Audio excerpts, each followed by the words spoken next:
Hello everybody, it's the Historical Gamer once again, and today we are returning to Strategic Command World War II, War in the Pacific. This is episode number 5 of our Let's Play series, playing this new turn-based World War II war game. It is July of 1942, and so far things are pretty much going historically. Rangoon and Burma have fallen to the Japanese. Thailand has joined the Japanese alliance. Malaya and the Dutch East Indies have fallen to the Japanese. Borneo has fallen to the Japanese. The Philippines have fallen to the Japanese.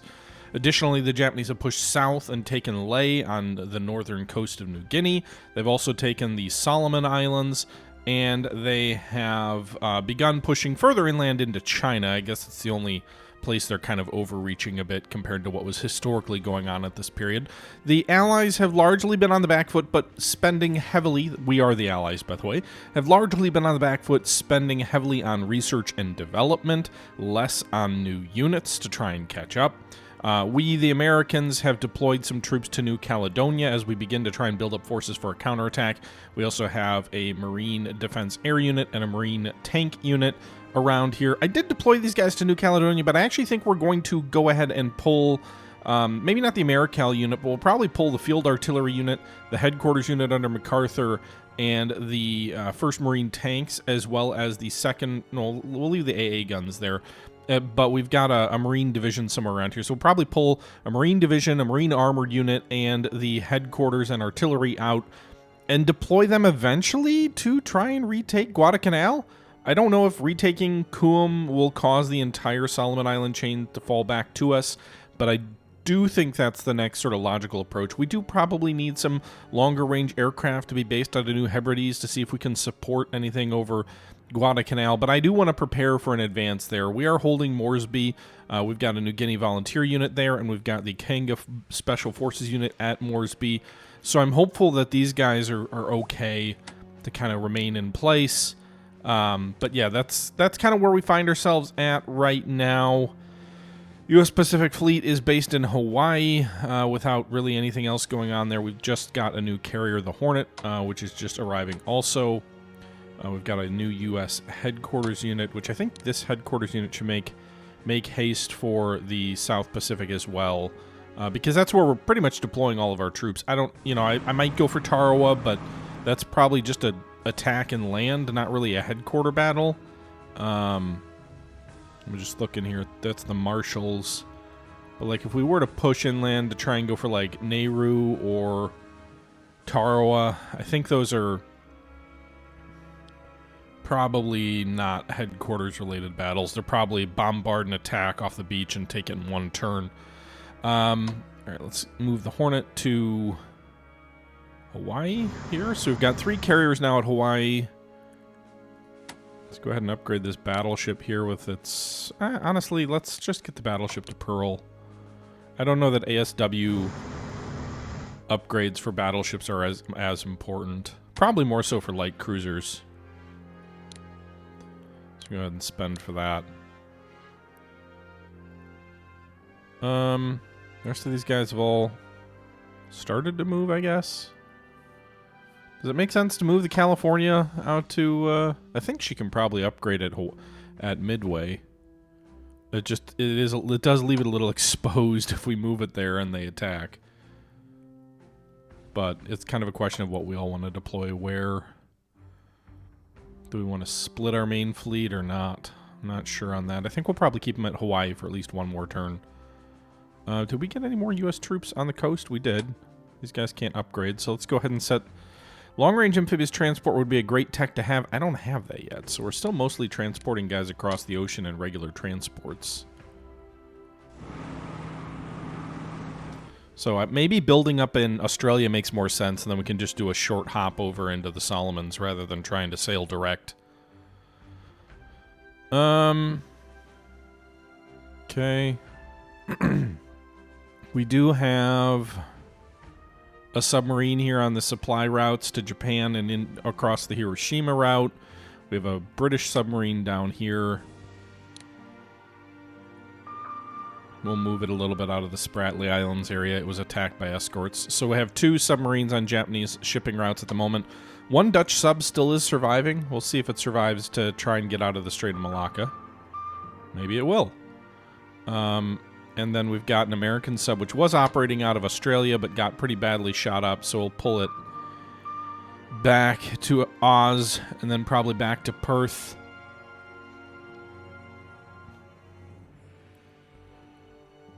I'm curious if the Japanese will make a move to land in Australia or not. We've got a large fleet here in the Bay of Bengal and India. How much money? So we've got 60. So the Australians have 160. We'd give these guys elite reinforcements and still have 150 left. So let's do that. Meanwhile, we've got this British Empire tank unit. We've only got 60 points for the British Empire, so that's not really enough to buy anything. So we'll upgrade this tank unit as well. Although it might be a little bit of a waste, because if they're going to keep hitting me with air power, then that's probably going to hinder our ability, like, to keep these guys at full strength. Kind of already done China so far this turn, I think. There's a threat of a breakthrough near Shinan. Here, turning the flank near Yichang. So we'll have to see. If they take Shinan, they could drive west toward Hangzhou and then down toward the capital, which is unoccupied. The Chinese do have some points here, so let's go ahead and... we're already doing... I don't know that I want to invest a ton in R&D for China. Like, it probably makes sense, but we're already working on infantry weapons level 1, command and control, infantry warfare. Maybe anti-aircraft fire would be a good thing to have, but we're already working on that, too. We're spending 900 R&D for them out of a total max of 1,200. I'd rather spend 200 points for the Chinese on... what is China Air Task Force? Is that the U.S.?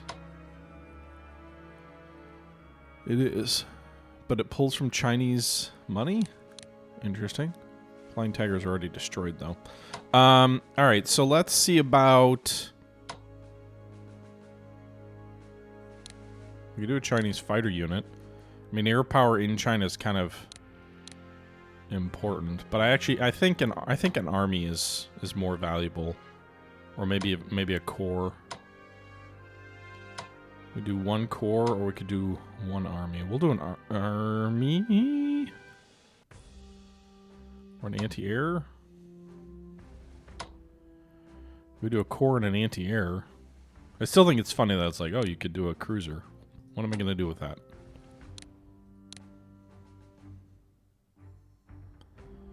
Alright, let's reinforce Fuzhou.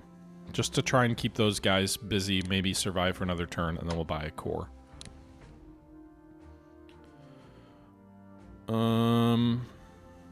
We'll keep the other 60 and carry it over. The Australians have 150 points. Is that enough for stuff? It's enough for a corps. Not upgraded, but... or we could go with maritime bombers, which could be useful. Bolster the ASW or anti-shipping abilities around Australia, especially if the Japanese might land. Takes 6 turns for them. 3 for a corps. I'm probably not investing diversely enough in different things other than infantry. So, can a maritime bomber bomb land targets? I think they can. Why are land bombers so expensive? Yeah, let's invest in a maritime bomber. Takes 6 turns. And then for the Americans, we've got 160 points. I think we're already maxed out on R&D for the Americans. We are. So let's go ahead and... you know, medium bombers here. Strategic bombers. Do one long-range strategic bomber. Or we could do...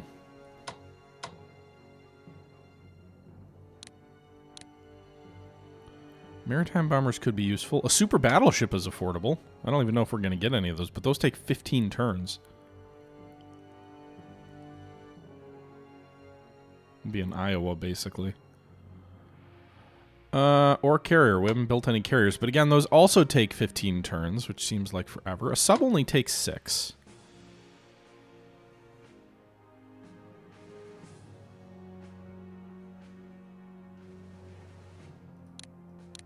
We're going to buy 2 subs.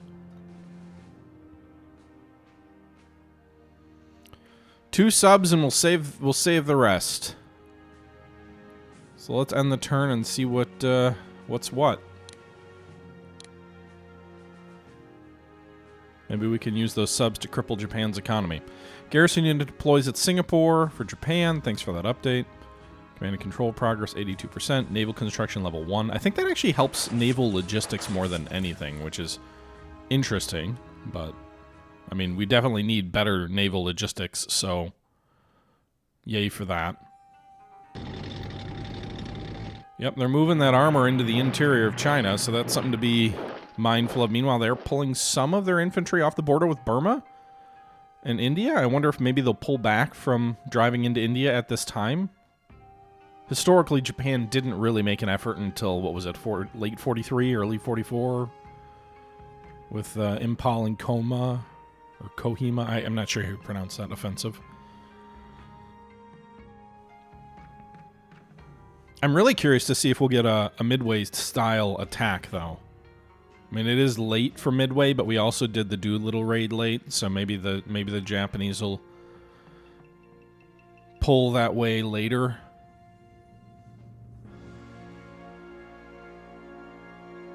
A lot of loading here.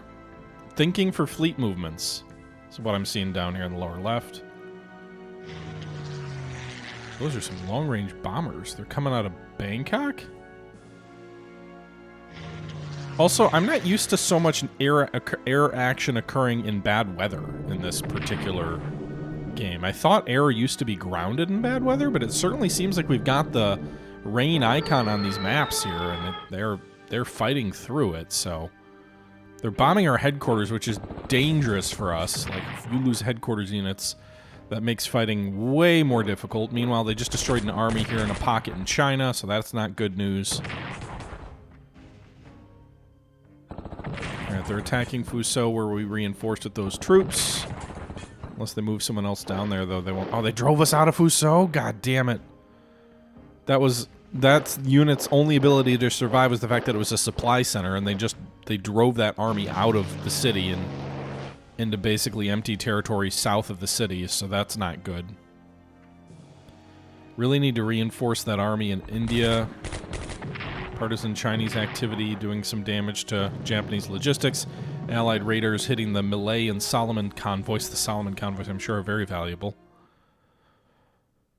What does it do here? What does it do? So 93rd Army destroyed. Japan loses 23 MPPs to commerce rating. U.S. gets an airship. Yes, I did get an airship. I thought maybe it would be useful for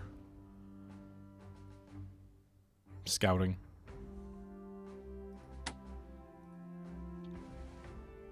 Okay.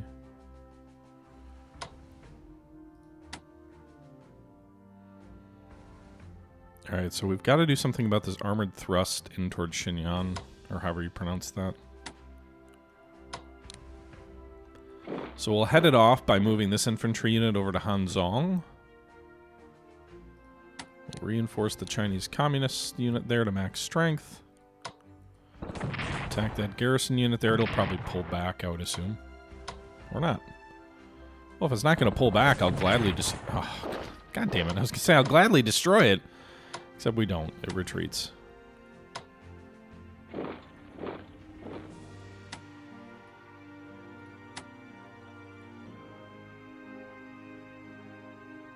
Okay.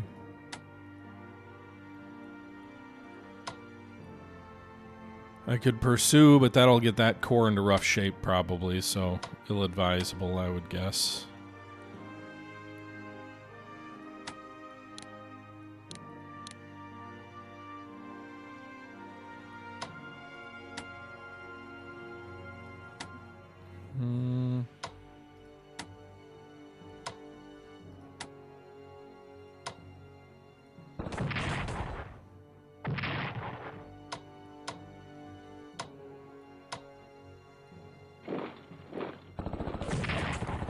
Nice, okay. Doing some damage here to the 10th Regional Army in southern China.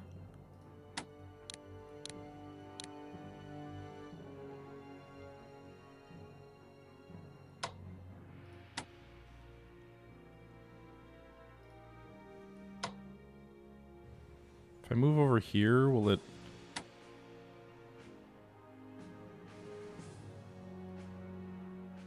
I need more headquarters units, probably. Especially in northern China. Alright, so we need to get this armor unit out of here. But I need a core, because it turns out these garrison units don't accomplish anything. So I guess we'll pull these guys back and try and get them to cover some of our flanks. Extend our zones of control.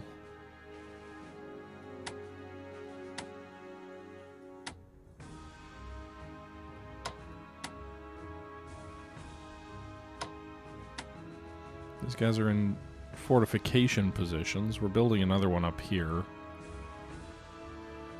I think that's about it for China this turn. Burma, I don't know that I want to do anything this turn. I think we'll just kind of hold in place. We'll move these guys up to Kohima. Hopefully they don't attack that army there and try and drive inland.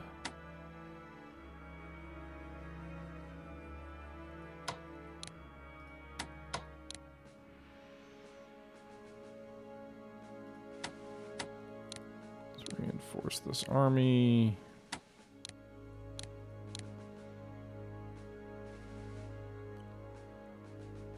Yep. It spends pretty much all of the British money. Man, the British have no money in this game. They start out with a decent force, but they've got no money to build anything new, which I guess... I mean, that kind of is historically accurate, I suppose. Can we get this sub out to... No? Alright, we'll at least get it back up to 8 strength.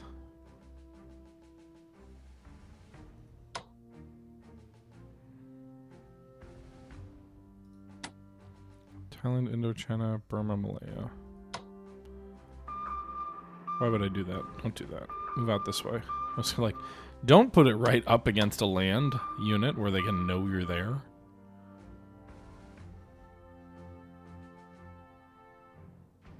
Dutch East Indies are the key, I think. So this is probably a more valuable trade route there. I didn't really do anything with these guys last turn. I should have. Let's move. 2nd Marine anti-aircraft can move in here. The 1st Marine tanks we're going to move to Australia, to Brisbane. I assume they can get a full reinforcement there. Let's also transport MacArthur back to Australia, where we begin building up our force. And then we'll transport this artillery unit there as well. Meanwhile, reinforce these guys. Drop this anti-aircraft unit into Vila so it's not unoccupied. How far can these guys fly? Not far enough. They're level 2, they're level 1 long range, but for fighters, long range at this point is still not very long range.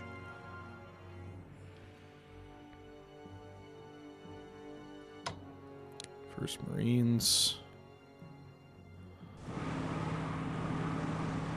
Hopefully they don't attack New Hebrides this turn.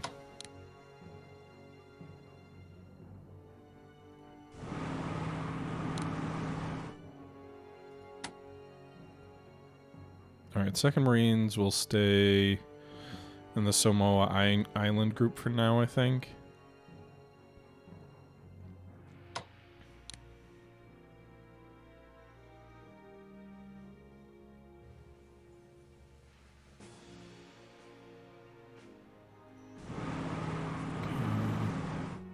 Actually, what we need to do, we need to have a thrust toward... Funafuti's still allied, but I'd like a thrust toward Tarawa. That's a national morale objective. I think it makes sense to base that out of American Samoa. So let's actually... I should put Ecklenburg back over here, which I will do. And then let's base... So how far can these guys fly? Probably not far enough, but...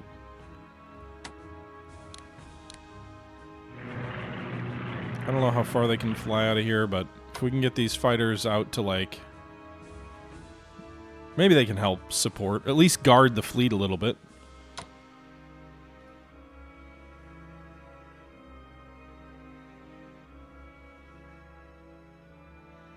First Corps is going to go to Tarawa as well as the 2nd Marines, so we'll do 2 land-based units for that attack.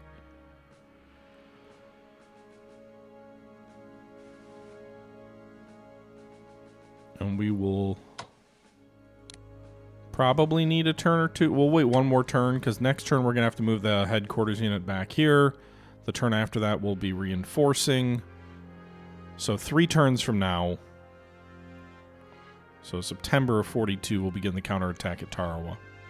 So we'll keep the fleet in place for at least one more turn.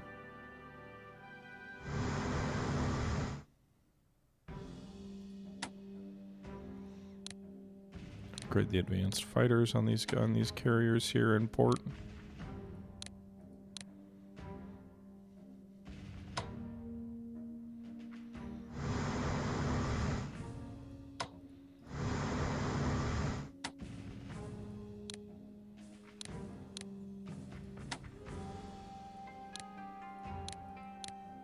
Okay.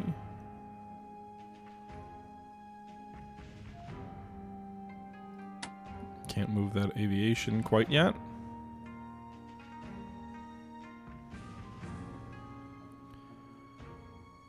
China still has 300 points left.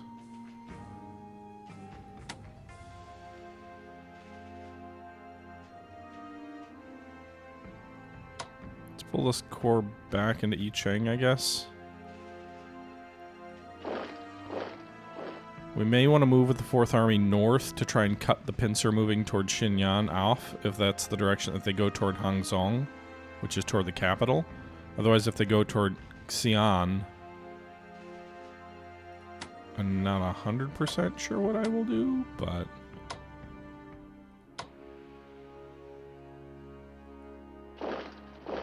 move the nationalists into the communist base. Alright. Meanwhile, we still have some points left, so the Americans have 400 points. Artillery can be useful, but not so much on landings.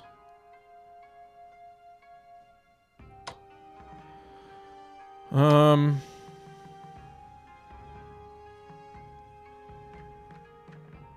go with some strategic bombers. For the U.S. It does take a few turns. We're probably a little late in starting construction on some of these things. I went heavy into R&D. It might have made more sense to queue up some long-term building projects and then go with the R&D while it's building, but it is what it is. China's going to build a new army.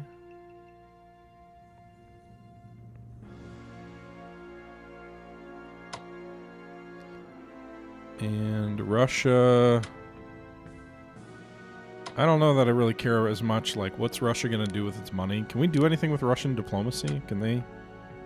No. So, can they help? Oh, because they're not there, right?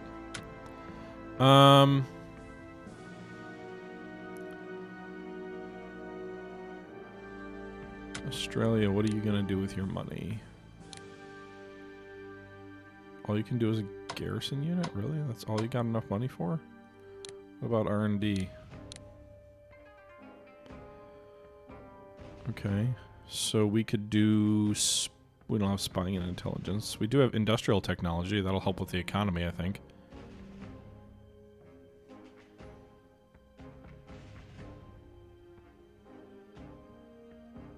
Naval weaponry probably would be useful for that maritime bomber.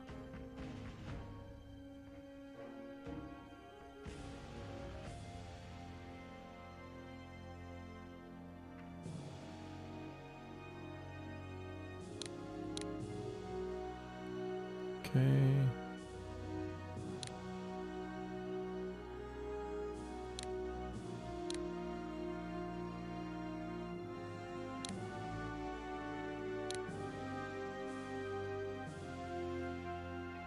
All right.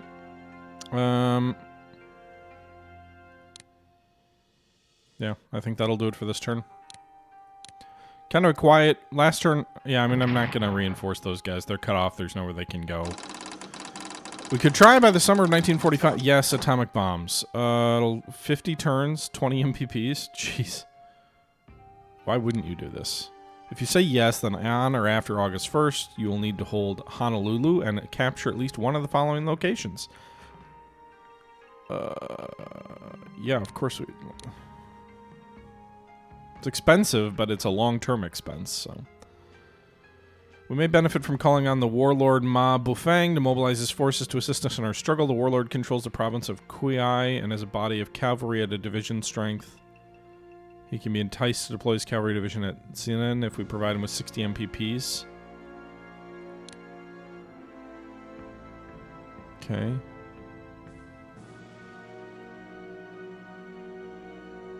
Yep, another one of those why wouldn't you?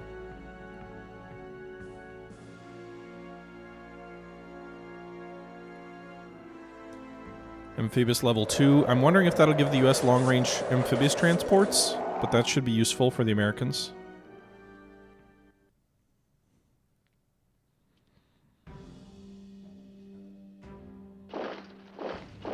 Alright, they're going to finish that army off here to the southwest of Fuzhou.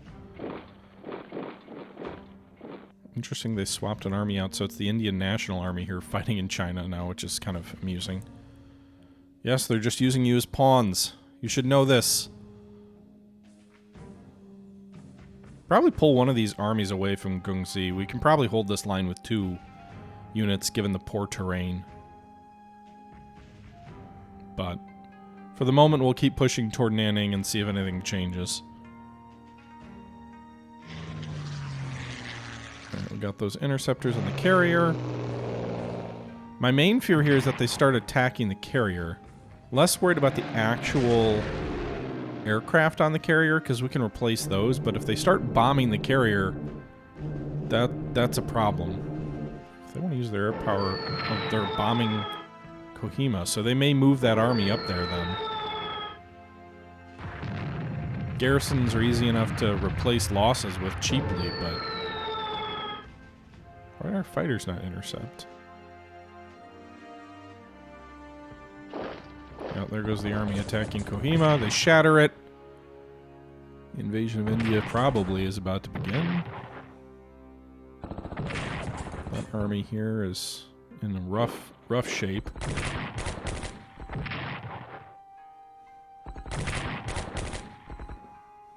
Alright, so they destroyed the army southwest of Fuzhou.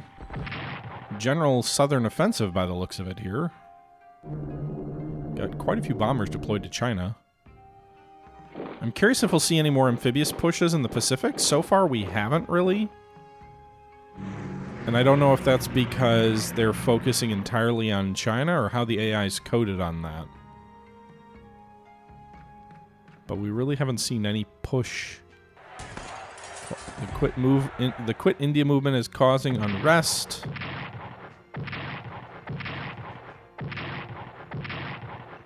They're gonna like it if I destroy the Indian National Army in China. Bismarck Archipelago. Guys, I don't care about... Lee Marvin enlists in the United States Marine Corps. Okay.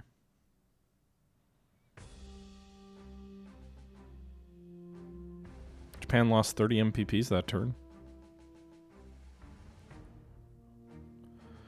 Production of motor torpedo boats by the Electo Naval Division, based in New Jersey, is currently underway. These boats lack the range to sail across the Pacific under their own steam. However, we can ship them to the theater of war and deploy them directly there. One of those that is reported ready for duty is PT-109, which is set to be commanded by a well-connected lieutenant called John F. Kennedy. Why would I say... are these going to be useful at all?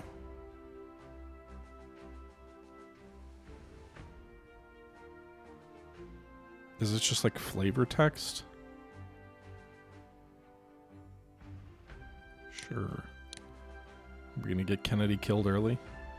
New Mexico's ready, and the 3rd Marine Division. Hell yeah, brothers. First cavalry in China. I'm more nervous about the situation up north, to be honest.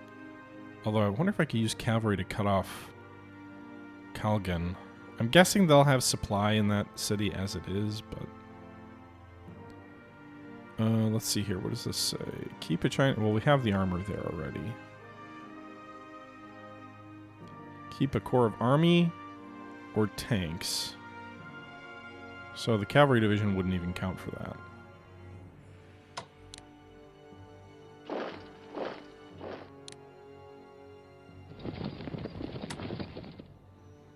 So if the armor pushes toward Hangzhou, we're not there anymore. We pulled that corps back.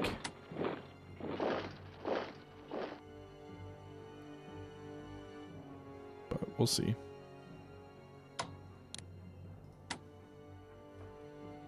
Fortunately, Kohima is not a national morale objective.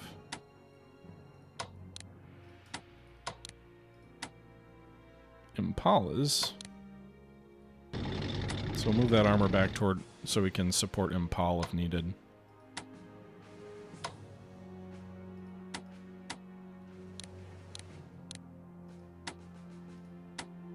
Reinforce the carrier aviation.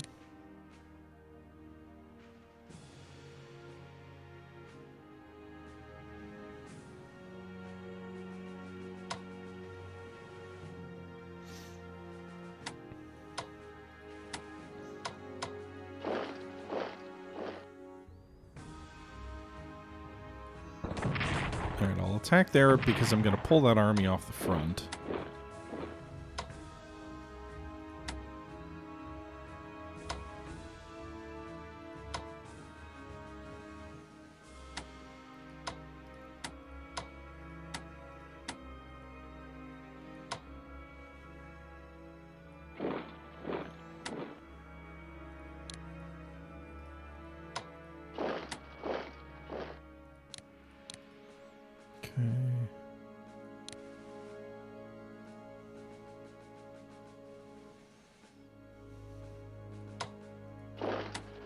Alright, the armor's still there. Oh, I shouldn't have done that.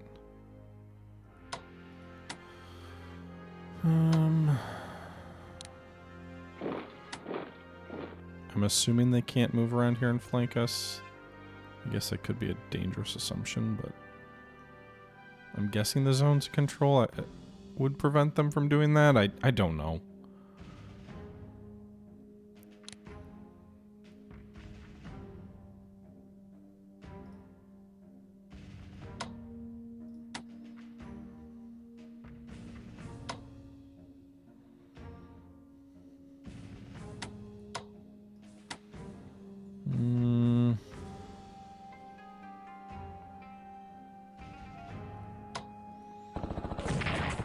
Take that, Indian National Army.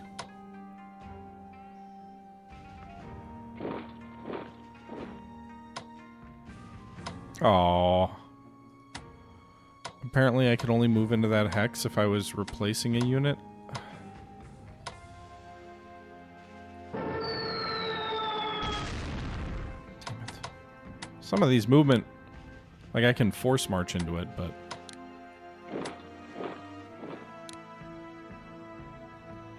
Alright, we're gonna pull these guys west. I need these units elsewhere, I think.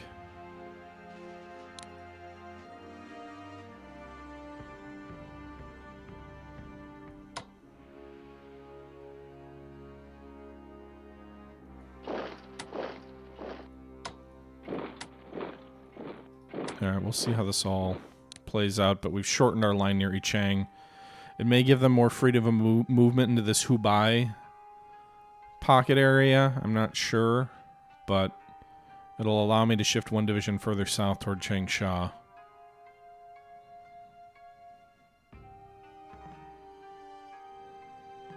Little worried about India, honestly. They may move into Kohima.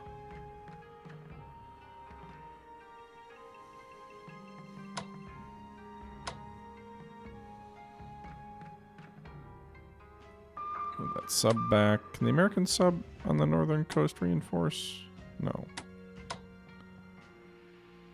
Alright, we'll get down to Fremantle then.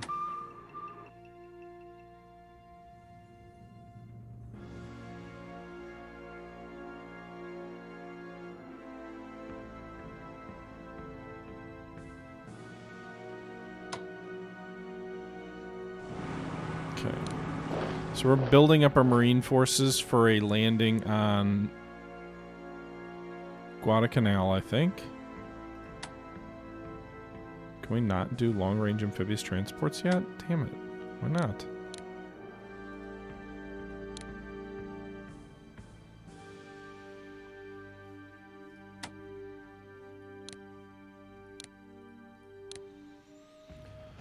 Okay.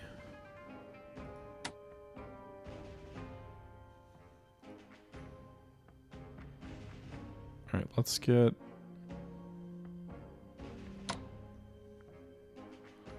Ecklenburg over here. We'll put this guy here, put Ecklenburg here. That should, I'm assuming, give everybody a 10 on the base. Well, not a 10, but hopefully good enough. Man, our supply situation kind of sucks. These guys can just shift over into transports for the assault on Tarawa.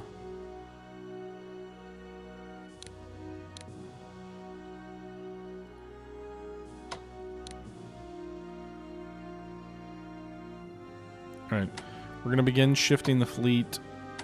Well, the fleet will just go directly to Tarawa from Hawaii. They can get there in 2 turns.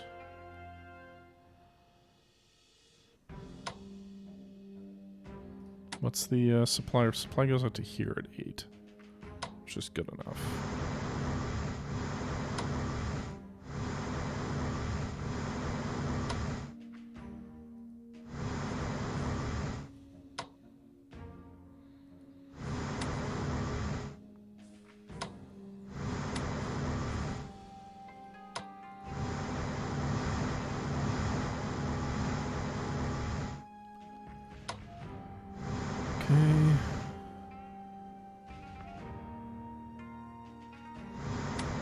Funny, my destroyers aren't the ones upgraded yet, but whatever.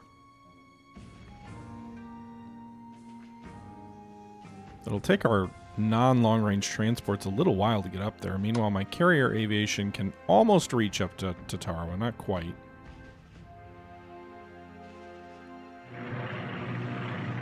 Not carrier aviation, but whatever that is.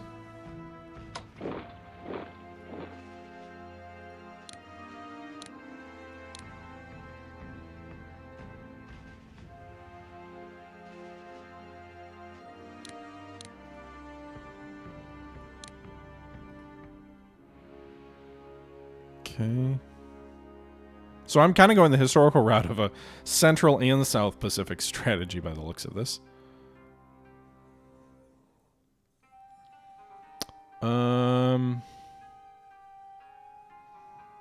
I think that about does it for this turn. All right, let's operate. What kind of range do these guys have? Balloons have good long ranges.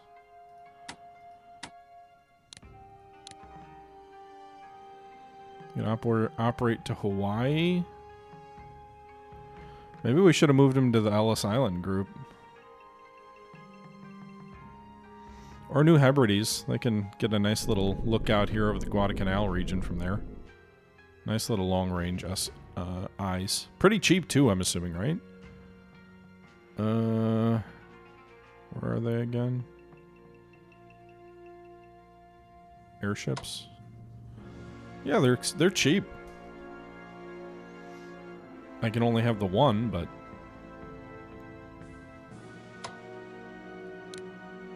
all right, we're gonna buy a second strategic bomber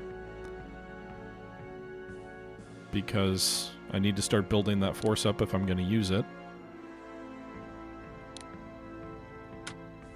Chinese need another headquarters unit, really, but we'll buy another army instead.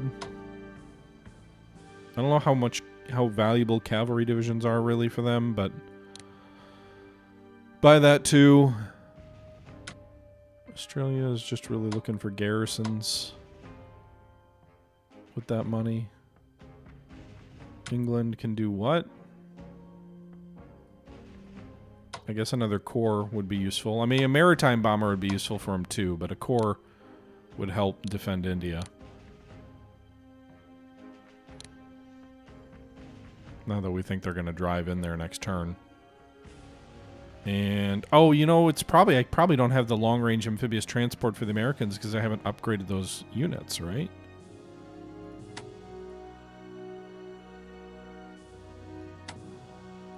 Or maybe that's not an upgrade thing, actually.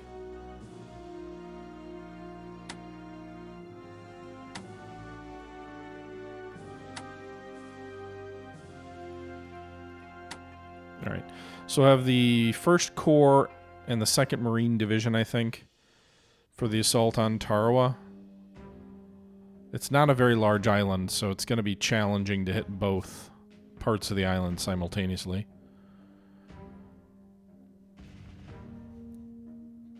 We'll probably take 3 turns to get the carriers there, so move them slowly. We'll move them just past, maybe toward here next turn. Hoping the enemy doesn't have any eyes on if we move it more slowly. One other, I guess, for the Soviets, are we going to buy anything? Buy another corps. I'd rather wait on a mechanized force, so wait for a little more money. So let's go one more turn here.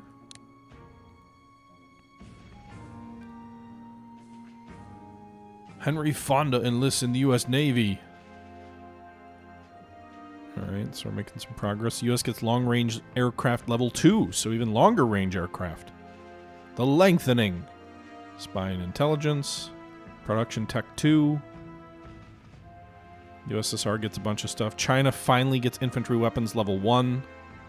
Also infantry warfare, so hopefully that strengthens our overall defense of China. If we can start upgrading those units, making them much more effective in combat against the Japanese, who pretty much already are upgraded to level 1. Quit India folks are arrested. I should have zoomed in, guys, sorry. Impal falls, or was that Kohima? Kohima falls. Hopefully they don't push into Impal, because that's a national morale objective. We'd suffer a morale loss if they do.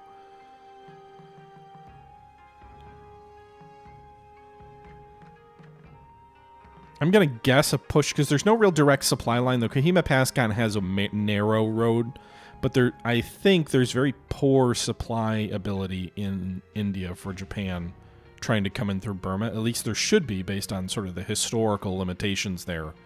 So hopefully the push here is kind of half-hearted. Alright. Fighters attacking the attackers. They do some damage to them. Strategic bombing happening in China. Interestingly enough, the defenders inflicted losses on the bombers there. Another raid here. What are they going after anyway? They're going after the carrier? Right, they just hit that infantry unit here.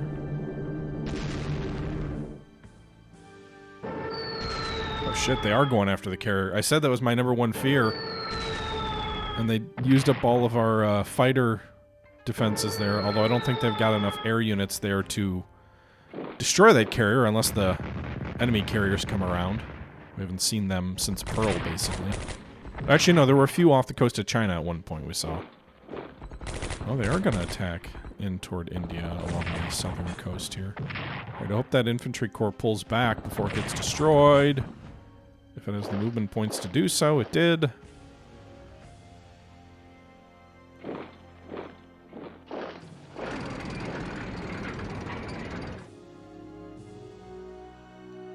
Now, I know numbers-wise, Japan deployed way more troops to China than, like, most of the South Pacific. But it is interesting that, like, it seems like almost all of Japan's strength is in that area. Good old JFK has arrived in Australia. Meanwhile, India's economy is getting crippled by the Quit India movement. Indian national cause is boosted by the formation of the Free India Legion in Germany. How are they getting there?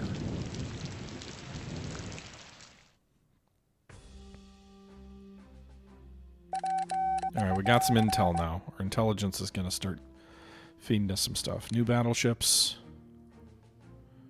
And destroyers. First things first. We probably... I think I forgot about that sub last turn. We probably need to pull this carrier back. Maybe bring it back to Calcutta a little bit further out of range, although... Because I can't reinforce both the aircraft and the aviation. So let's actually pull it back to Visipam. I'm a little nervous about moving this battleship forward here. Let's try it.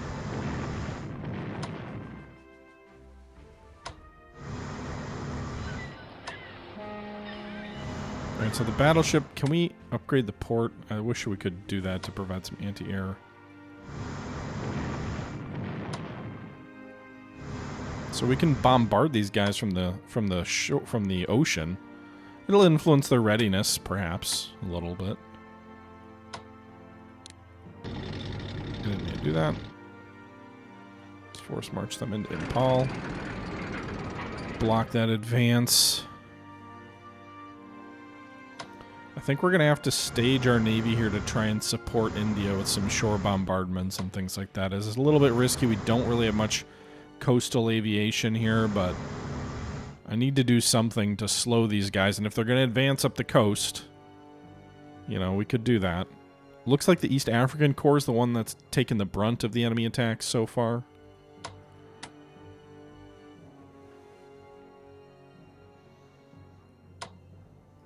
Do we want to advance on Nanning? There's an army there.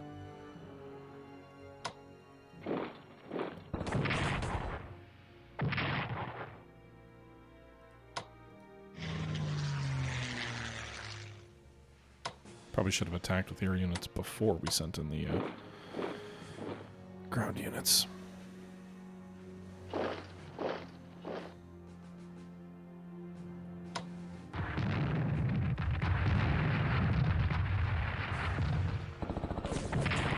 Push this army back. We're going to take some casualties trying. There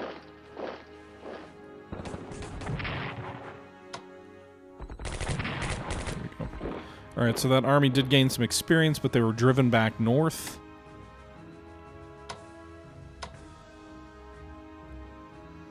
Pull this corps back out of the way, bring this other army up here.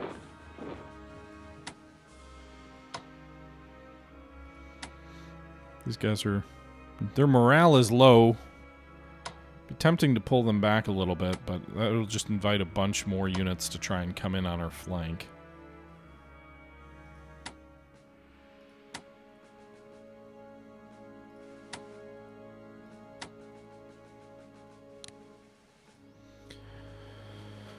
Alright. Meanwhile... these guys are... for that, 3 and 2. All right.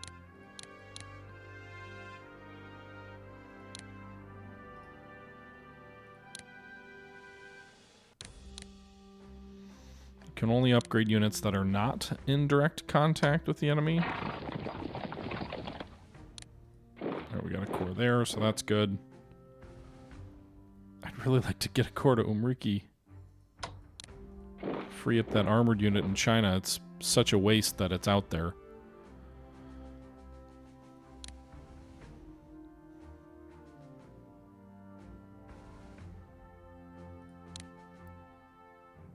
Upgrade some of these Chinese units there.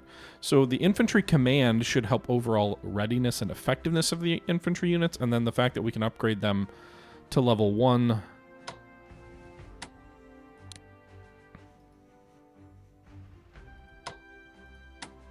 will hopefully help.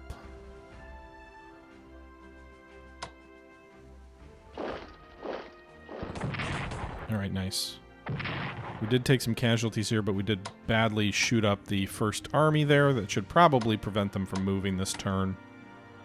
Gonna try and cut off Kalgan with cavalry next turn. We may lose them, but we'll try.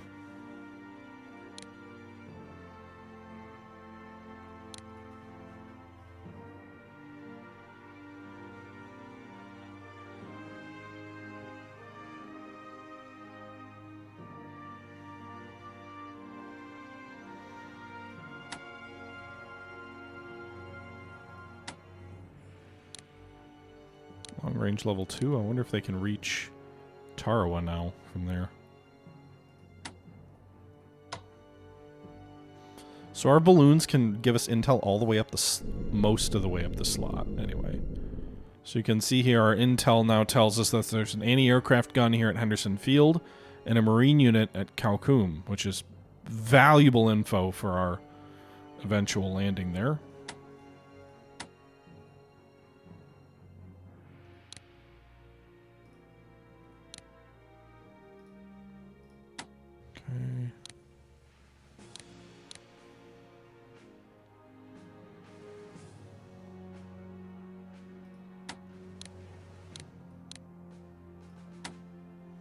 Okay.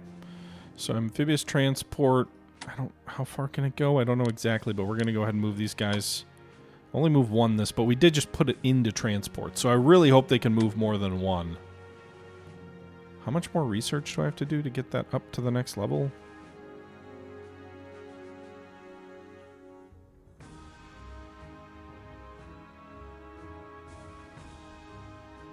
Is logistics how you get it?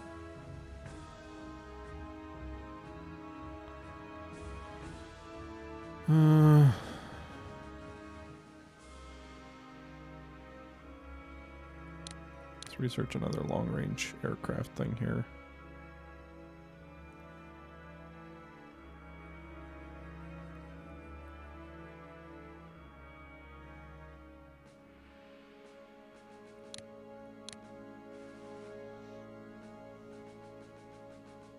Doing a lot of R&D this turn.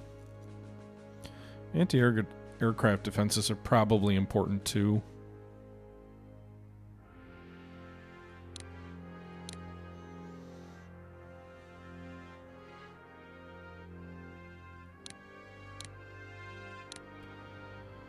All right.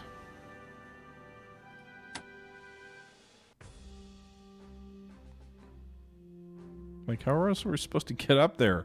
I need long-range amphibious transports. I don't really have them yet.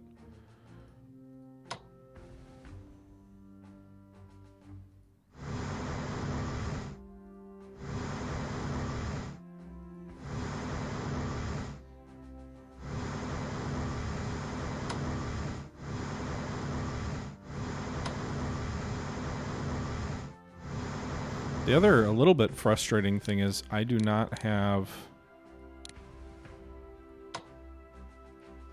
the ability to fall back on any land air bases in the Philippines. We don't, or in Hawaii, we don't have any air units there.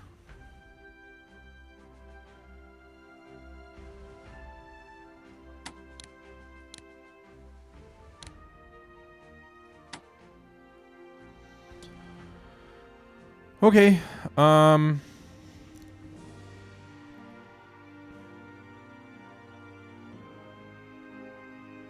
curious how far that aviation will reach.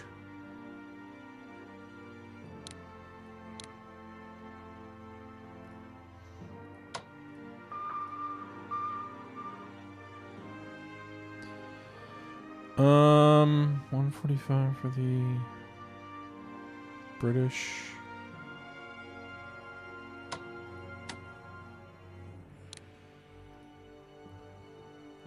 So I think it's just building stuff now. Honestly, the British would benefit from an anti-air unit in India, so we'll do that.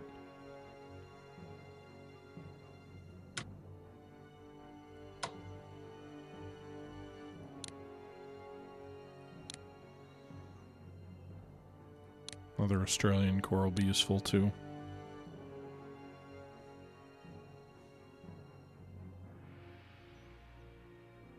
All right. Well, I think that'll do it. We're getting ready for the assault on Tarawa. It may take a while to move units, move amphibious units. They really just moved the one. So let's take a look here. They have used... Oh, no. They've used almost all of their action points. One of 4. They've got 1 of 14 left. So hopefully they've got better range than I'm thinking. Like maybe a 2-turn or 3-turn shift from Samoa to the Gilbert Islands. Maybe.